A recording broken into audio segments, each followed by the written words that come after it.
In that case, it also leads to a monopoly on certain occupations. So symbolically, this is expressed. The Dalits are, you find them in certain occupations: garbage collectors, refuse collectors, toilet cleaners. So here's that the occupational hierarchy is linked to your caste, your status as a caste. Now, very often, such extreme distinctions between status group, for it to count as a caste, often what is perceived is that those differences between different groups, they're perceived to be ethnic differences. So they're perceived to be as underlying deep cultural distinctions. And Weber mentioned the example of pariah people in this context, and he discusses Jews above all. So if you read on page 172, he says, such a caste situation is part of the phenomenon of pariah peoples and is found all over the world. These people form communities, acquire specific occupational traditions of handicrafts or of other arts, and cultivate a belief in their ethnic community. They live in a diaspora strictly segregated from all personal intercourse except that of an unavoidable sort, and their situation is legally precarious. Yet by virtue of their economic indispensability, they are tolerated, indeed frequently privileged, and they live interspersed in the political communities. And then he says the Jews are the most impressive historical example. So where interaction is so closed off, even though they're indispensable for society overall, because you need their occupational contribution, but other than that, social interaction is so closed off that it's really a very closed group. So it's more than simply a status group, but a caste. And connected to that is his... would he call the Jews in Europe a caste? Yes, he did. Oh, he did. Yes. Yeah. I mean, he's going back in history, of course, this was even more extreme, because you find really extreme occupational specialization, but yes, he did.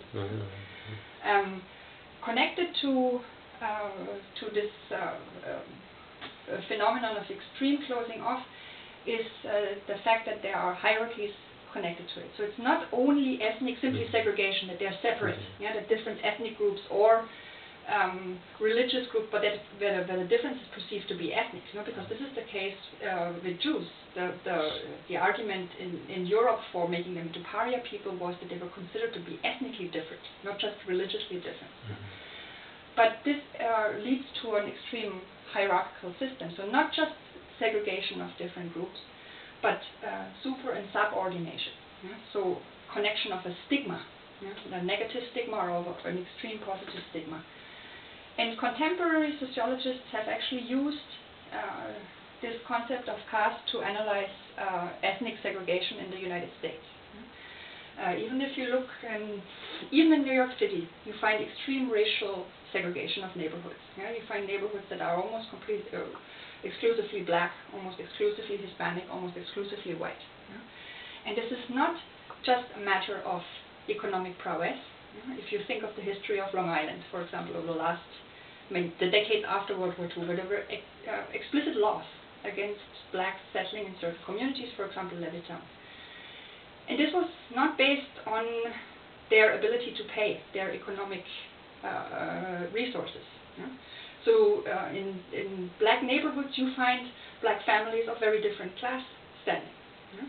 But what makes this into a caste, in terms of those who are using Weber's analysis, is that there's an extreme hierarchy connected to that. So it's not just a separation, but you find those community also overall having an extreme lack of social esteem in the overall society. And the differences are based on perceived ethnic differences.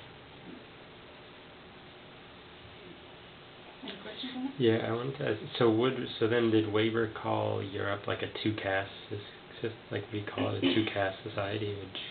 Mixed, overall it's a system of status, sheer status, but then there are some cases where the status distinctions are so extreme that he would talk of certain castes. Yeah. And for him the Jews were a caste, because of the extreme exclusion from most occupations. Only a few occupations were open to them. Yeah.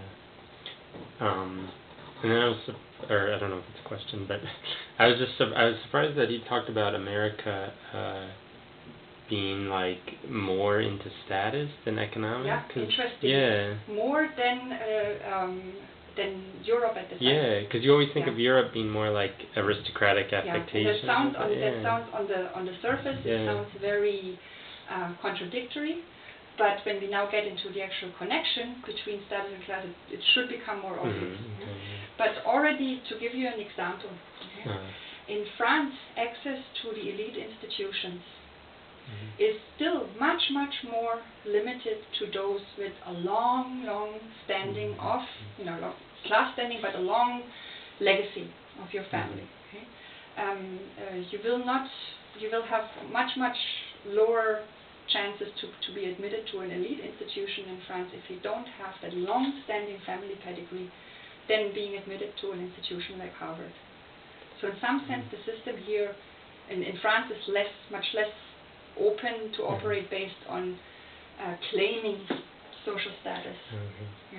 But you already have to have it in order to access an institution like that. Yeah? Which is why class is more visible in a society like France. Because what we now have to start questioning is to what degree class, of course, impinges on your ability to attain status.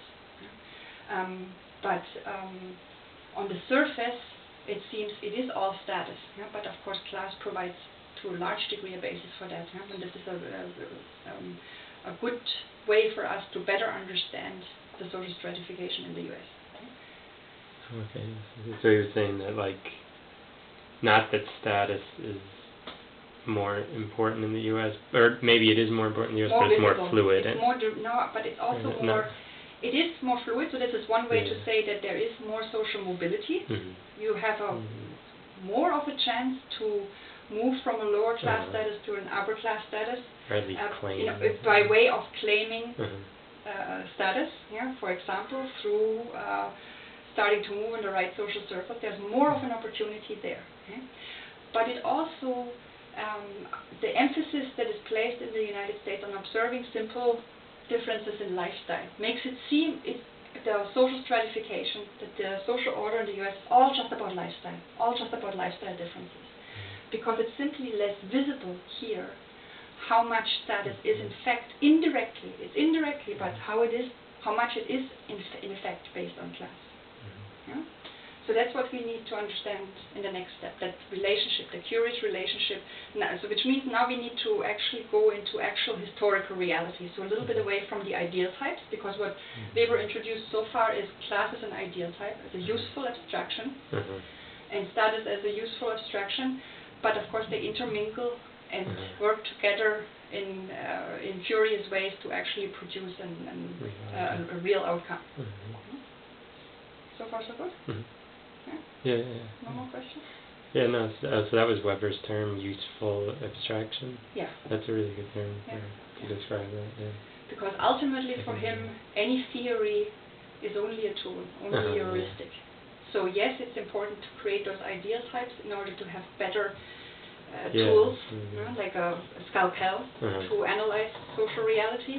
But in the end of all, for Weber, the ultimate goal of social analysis is to describe historical reality. Not to stay at the level of theory, of abstraction, but to use those useful abstractions to analyze historical reality.